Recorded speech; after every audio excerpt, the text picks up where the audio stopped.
Smart Investing. Welcome back to Smart Investing. With me on the show tonight is Paul Gordon, CEO of Catalyse APAC. Now, we're all familiar with that feeling of a high when we collect the keys, and then often that nagging feeling later on when we wonder if we've made the right choice.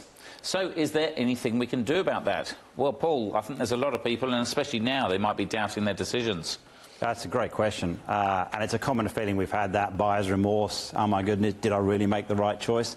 A bit like I was talking about earlier, I guess it's that gut feeling thing. What I'd always say to people when making any kind of big decision is, first of all, get clear on why you're making that decision. What are those real big criteria that are driving your decision? Of course, the financial return is always going to be one of them, but there's a bunch of other stuff. And often buyer's remorse comes because we didn't make a decision consistent with one of those things. We didn't know that's what was going on. So suddenly we get that feeling like, we move in or we get ready to market it for rental and we feel odd about it. And then we realise, yeah, actually what we cared about was, I don't know, the quality of the fit and finish, or we cared about something that we hadn't taken into account, and that's why we now feel this, what a bad decision that was made. So number one thing I'd always say is, I'm a bit difficult in hindsight, of course, but, back up, go, let's get clear on why we're buying investment property or our home, make a decision consistent with that, and then you're much more likely to go, yeah, I'm happy with that result. Well, I had it with the first property I bought 20 years ago, first property in Australia, and I thought I bought the top right-hand corner, and then I tried the key in the door when I had it, and it didn't fit, and I looked at the number and it was different, and I got the middle of the middle. And I thought I'd been completely shafted by the real estate agent, and they even sold me the wrong apartment.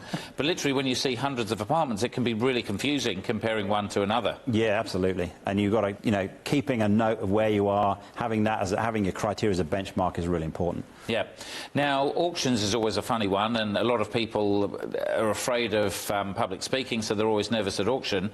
Again, that feeling when you've got it, you've beaten everyone else, but then maybe in your mind you think, well, have I overpaid, or have I missed something that everyone else hasn't? Yeah, that's another classic situation, and again, not uncommon, right? But I'd say, in that kind of situation, frankly, you're going to have that.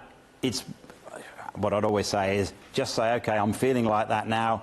I'm going to feel like that. It's okay that I'm concerned about it, as long as, again, when I went into the auction, I was clear that this thing I'm buying is good against all my criteria. It's the kind of thing I'm looking for. So if I know I'm confident when I go into the auction, then when I walk out the end of it, even if I have those feelings, I'm going to go, okay, well, that's fair enough. Just kind of put them to one side. Easy to say, of course. And I suppose, a bit like I said earlier, helps to have other people around you. So, if you've been clear with your partner, with your business partner, whoever, here's what we're buying. Yeah, we've made a decision consistent with that. We walk away from the auction and we go, yeah, we're happy, wherever it came out. And particularly, it does talk to some other problems that people have, which is that kind of short-term, long-term thing. It might be that it's the perfect result from a long-term hold perspective, but why we feel odd about it is because it doesn't look so good in the short term. And that's kind of where you've got to hold your nerve. You've got to say, no, we made that decision on a long-term commitment, so we've got to look at it from a long-term commitment view, not from the short term. It's always a juggle. One of the problems is the way our brains work in making decisions. We don't see them. Obviously, I know last time you looked at your brain, but I think there's one in my head somewhere.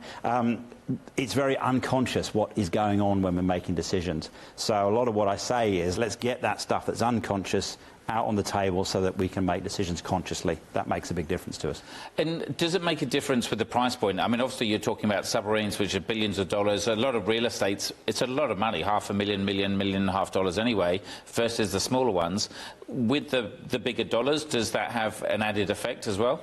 It does, and I guess the real answer is it depends, because the way our brains look at money is in a very relative sense. So, if we've got a portfolio with 30, 40 properties in it worth, $20 million, then the extra one property at $500,000 might not feel so emotional to us. Whereas, is that because you've just gone through the process multiple times? It's a bit of that, but it's also a bit of how you perceive it as a proportion of your overall portfolio. So if it feels like a small piece of my portfolio, I'm going to have less concerns than if it's feels like the one decision I've got to make. I'm going to buy my first ever investment property and I've got to get it right. So our emotional connection with it is different.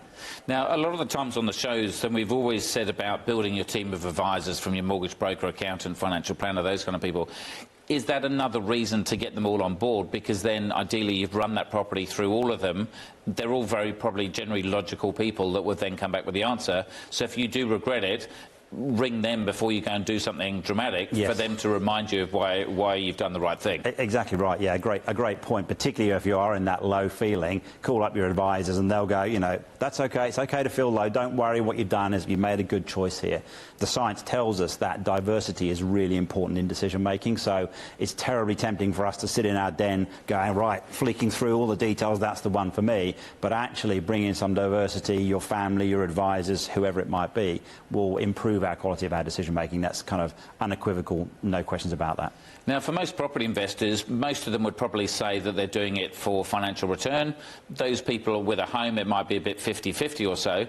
Is financial return actually the real thing that people are after, or is that just what they think they're after? A great question. I'd say it's what they think they're after, and most often it's what everyone tells them they should be after. So when they think about financial return, they go, oh, that's the be-all and end-all. But if we actually look at how we make decisions, it's normally based on a whole bunch of things, not just the financial return. And that's where that gut feeling or that buyer's remorse can impact us, where we look like we might have the best financial prospect, yet it doesn't relate to our environmental concerns or our quality concerns or what other factors there might be that we've got in consideration. So the reality is, whenever I work with anyone on a decision, whether it is a multi-billion-dollar submarine or a relatively small investment property, first question is, why are you even doing this?